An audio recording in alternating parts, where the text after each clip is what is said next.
Good morning students. आज हमारा topic है पोजीशन वेक्टर और डिस्प्लेसमेंट वेक्टर इन ए प्लेन। तो हमने क्या किया है, एक एक्स वाई प्लेन ले लिया, यानी कि एक साइड एक्स एक्सिस और एक साइड वाई एक्सिस। तो ये क्या बन गया हमारे पास, एक्स वाई प्लेन। तो इसके अंदर हमने माना है consider the motion of an object in X Y plane with origin at O. Origin हमने माना है ओ को। Let any time T the object be at position A. हमने यहाँ पर कोई एक पोजीशन मान ली और इसको नाम दे दिया A. If we draw an arrow with its tail at O, अगर हम यहाँ से टेल का स्टार्ट करें और यहाँ पर एक एरो बना लें, तो टेल कहाँ पर हो, ओरिजिन के ऊपर, और हेड कहाँ पर हो, ए के ऊपर, then O A vector is called position vector of the object at point A. A point के ऊपर जो ओ ए वेक्टर होगा वो क्या कहलाएगा, पोजीशन वेक्टर। ठीक है, it is represented by R. हम सिंपली इसको आर से रिप्रेजेंट कर देते हैं।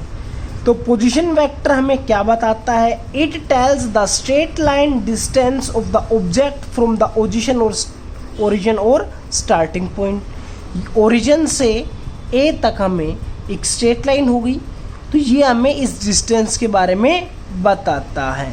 It tells the direction of position of the object with respect to origin, और ये हमें उसकी डायरेक्शन भी बताता है ए पॉइंट की ओरिजिन के रेस्पेक्ट में। ठीक है, इसके कुछ टाइम के बाद at any time T dash the object reaches at point B. हमने कोई एक दूसरा पॉइंट ले लिया कि कुछ टाइम के बाद, यानी कि टी डैश टाइम के ऊपर ऑब्जेक्ट अगर बी के ऊपर मिलता है तो हम दोबारा से एक वेक्टर और बना देते हैं ये। तो ये भी क्या हो गया हमारे पास, पोजीशन वेक्टर हो गया। लेकिन ये टी टाइम के ऊपर था, ये वाला टी डैश टाइम के ऊपर। अब हमें अगर एक एरो ऐसे और जोड़ दे इन दोनों का, देखो पहले यहाँ पर था अब यहाँ पर है, तो ये वाला क्या हो गया, डिस्प्लेस। तो इसको हम बोलेंगे डिस्प्लेसमेंट वेक्टर। डिस्प्लेसमेंट वेक्टर, ठीक है। तो डिस्प्लेसमेंट वेक्टर कौन सा हो गया, A B vector, that is known as displacement vector of the object in time interval T dash minus T. मान लेते हैं इसके कोऑर्डिनेट्स क्या है, एक्स कोमा वाई, और इसके कोऑर्डिनेट्स क्या है, X dash comma Y dash. ये हमने मानने हैं। तो इनके according if the coordinate of point A is X comma Y and B is X dash comma Y dash, तो ओ ए वेक्टर को जो मैं लिख सकता हूँ वो लिख सकता हूँ एक्स एक्सिस का कोऑर्डिनेट एक्स, उसके साथ क्या लगता है, आई कैप लगाया है, प्लस वाई जे कैप। तो आपको एक चीज़ ध्यान रखना है, जब एक्स एक्सिस का कोऑर्डिनेट होगा तो उसके साथ क्या आएगा, आई कैप। वाई एक्सिस के कोऑर्डिनेट्स के साथ क्या आएगा, जे कैप। और अगर 3D डायग्राम होता, यानी कि जेड का कोऑर्डिनेट भी होता, तो वहाँ पर क्या लेते, के कैप।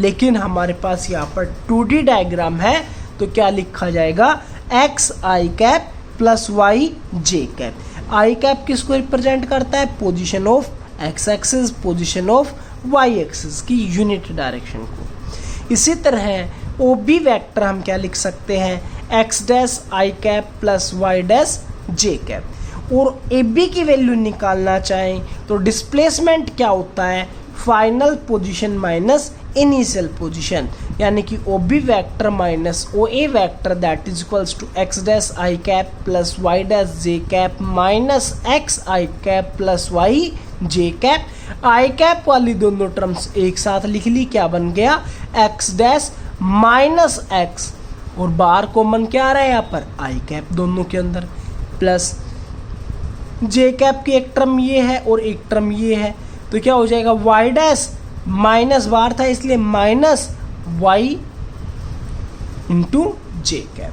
ठीक है, तो ये हमारे पास क्या हो गया, डिस्प्लेसमेंट वेक्टर। नेक्स्ट है multiplication of A vector by a real number. अगर हम किसी एक वेक्टर को मल्टीप्लाई कर दें किसके साथ, रियल नंबर के साथ, तो हमारे पास क्या होगा, तो ये कहता है the multiplication of vector A vector, हमने कोई भी एक वेक्टर लिया है ए वेक्टर और उसको एक n रियल नंबर के साथ मल्टीप्लाई करना चाहते हैं तो इट बिकम्स अनदर वेक्टर। जैसे कि हमारे पास एक वेक्टर है a और हमें मल्टीप्लाई करना है 5 से, तो हम क्या कर देंगे 5a वेक्टर, तो उन दोनों का क्या हो जाएगा हमारे पास n becomes another vector n a vector, its magnitude becomes n times the magnitude of the given vector. तो जो उसका मैग्नीट्यूड था वो क्या हो गया, जितना रियल नंबर है उतने टाइम्स हो गया। इट्स डायरेक्शन इज सेम और opposite to that of A vector, हो सकता है इसकी डायरेक्शन सेम भी हो या फिर अपोजिट हो, वो किसके ऊपर डिपेंड करेगी कि हमारे पास n की वैल्यू पॉजिटिव है तो a की जो बाद में हमारे पास रिजल्टेंट a आया है उसकी डायरेक्शन भी वही सेम होगी, और अगर n की वैल्यू नेगेटिव ले ली जाती है तो हमारे पास क्या हो जाएगा, अपोजिट हो जाएगा। जैसे कि मैंने यहाँ पर n की वैल्यू क्या ली है, पॉजिटिव ली है, तो क्या बन गया n a वेक्टर है, ये वाला, ये हमारे पास a था और n की वैल्यू मान लीजिए 3 है यहाँ पर, तो मैंने नीचे जो बनाया वो इसका 3 टाइम्स कर दिया मैग्नीट्यूड, ठीक है।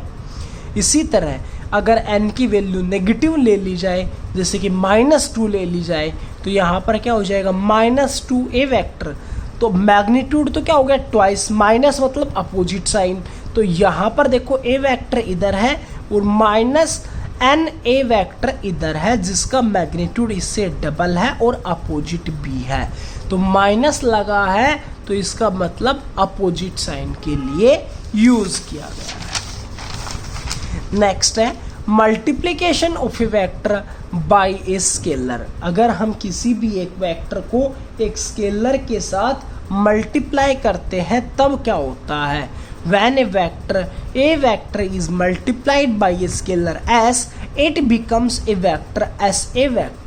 अगर हम किसी एक वेक्टर को किसी एक स्केलर टर्म के साथ मल्टीप्लाई कर देते हैं तो मल्टीप्लाई करने के बाद रिजल्टेंट हमारा एक वेक्टर ही आता है, जैसा कि रियल नंबर में हुआ था।